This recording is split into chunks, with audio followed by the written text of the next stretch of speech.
There's no movie genre quite so prolific and arguably oversaturated as horror, because unlike many other types of film, you don't need millions of dollars and A-list actors to make a horror film that people will actually want to watch. The genre does also serve as a sandbox for filmmakers to unleash their most unexpectedly left-field projects upon audiences, for better or worse. So with that in mind, I'm Adam, this is What Culture Horror, and here are 9 horror movies you won't believe are coming out. Number 9. Hungry.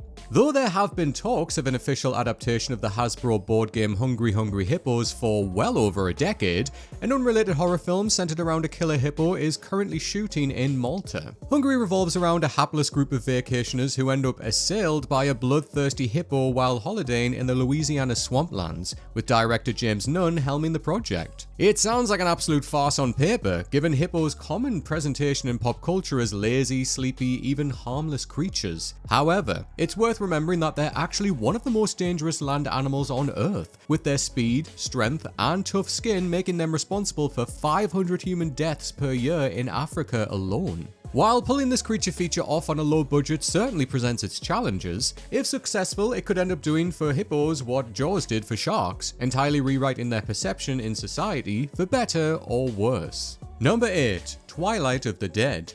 The death of the great George A. Romero in 2017 seemed to mark the natural end of his legendary run of zombie movies, ensuring that the final project he began writing before his passing, a finale to the Living Dead franchise entitled Twilight of the Living Dead, would never come to fruition.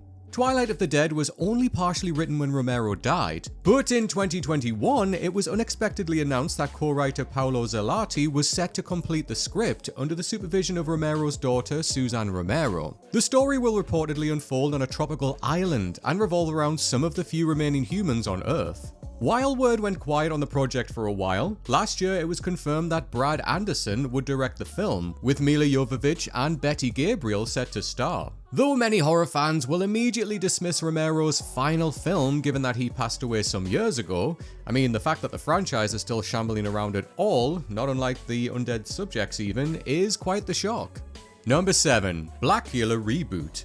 1972's Blacula was the very first blaxploitation horror film, a Dracula parody in which an African prince is turned into a vampire by Count Dracula after refusing to help him quash the slave trade. Though the film was released to mixed reviews, it was enough of a box office hit to spawn an entire genre of similarly themed horror movies centered around parodying the offensive stereotypes of black people as depicted in white media. Despite Blacula's undeniable cultural and historical relevance, few ever expected it to be remade or rebooted, especially given the decline of the blaxploitation genre by the turn of the century. But back in 2021, a new Blacula film was announced, with filmmaker Dion Taylor set to write and direct a reboot that takes place in a post-pandemic metropolis. Blaxploitation is certainly a tough nut to crack in the modern era, evidenced by flops such as 2018's Superfly and 2019's Shaft, and a genre few expected to show signs of life at all in the 2020s, but we're rooting for you with this one though.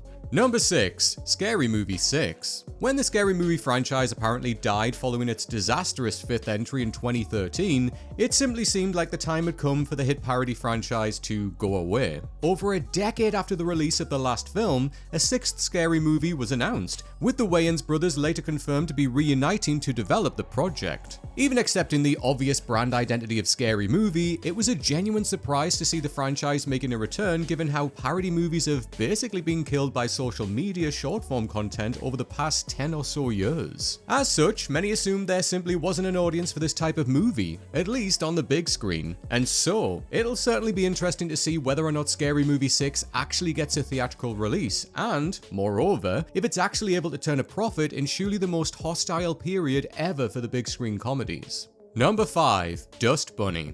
Pushing Daisies and Hannibal creator Brian Fuller is set to make his feature debut with the upcoming horror film Dust Bunny, which reunites Fuller with Mads Mikkelsen, who will play a man who agrees to help his 8-year-old neighbor kill the monster under her bed which she believes ate her family.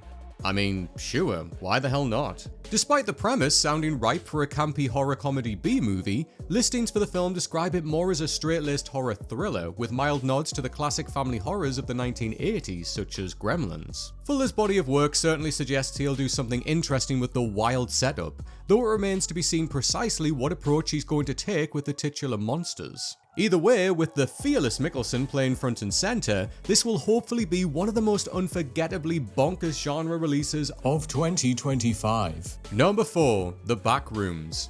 The beauty of the horror genre is that it provides a platform for lesser known up-and-coming artists to make their mark without the need for massive budgets. And nobody in the genre has recently enjoyed a rise to fame quite like Kane Parsons, the 19-year-old creator of found footage web series Backrooms. Parsons' shorts are based loosely on the Backrooms legend, which was first circulated on 4chan in 2019, depicting an extra-dimensional, seemingly never-ending labyrinth of empty rooms, which contained within are hidden horrors. Kane's jaw-droppingly photoreal VFX-driven shorts quickly went viral, and barely a year after he launched the first short, it was announced that he'd signed a deal with A24 to direct a feature-length adaptation, with James Wan and Sean Levy set to produce. For some creepy viral videos made by a teenager to snowball into a feature film produced by one of the most prestigious Hollywood studios operating today is quite the journey, and one nobody could have seen coming when the shorts first began releasing.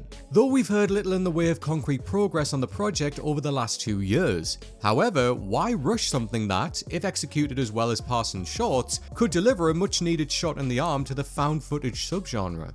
Number 3. Return to Silent Hill. It's a testament to how much of a disastrous letdown 2012 Silent Hill Revelation was that it took more than a decade for a third movie based on the hit video game franchise to finally start shooting. Christoph Gans, who directed the original Silent Hill, spent most of that time actively campaigning to get a third movie made, yet despite his laudable passion, it just didn't seem like Hollywood was ever going to bite. But alas, after numerous stalled starts, Return to Silent Hill, which is based on the beloved second game, finally completed shooting in February 2024, with Jeremy Irvine starring as James Sunderland and Hannah Emily Anderson as his wife Mary. After so much time and so much doubt that the film would ever get made, it's finally in the can and guaranteed to release in the near future. Now here's hoping that it actually lives up to the atmospheric brilliance of both its video game inspiration and Gans' original film. Number 2.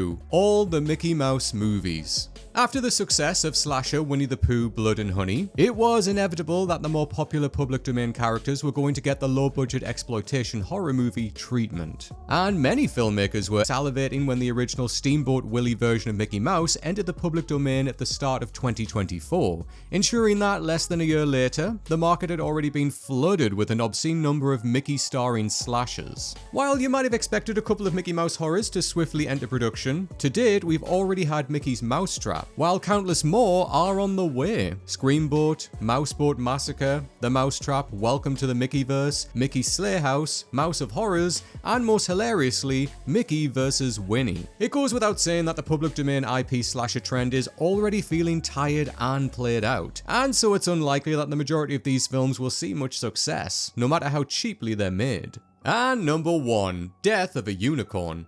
And finally, let's wrap up this list with something a little classier now to cleanse the palate. Another A24 film even. Death of a Unicorn is a black comedy horror starring Paul Rudd and Jenna Ortega as the father and daughter who accidentally crashed their car into a unicorn of all things. This prompts Rudd's character's boss to exploit the unicorn and its supernatural abilities for his own gain. But of course, everything inevitably comes with a price. Now that's one hell of a wild premise. But given A24's track record of spinning left field concepts into gold, both comedic and terrifying, there's little reason to be skeptical about this one. All the same, the fact that the movie exists at all in such a risk-averse era for Hollywood is most certainly a surprise. Whether its famous leads can help propel it to a commercial success, however, is another matter altogether. I mean, after all, do I really need to talk about Collateral Beauty?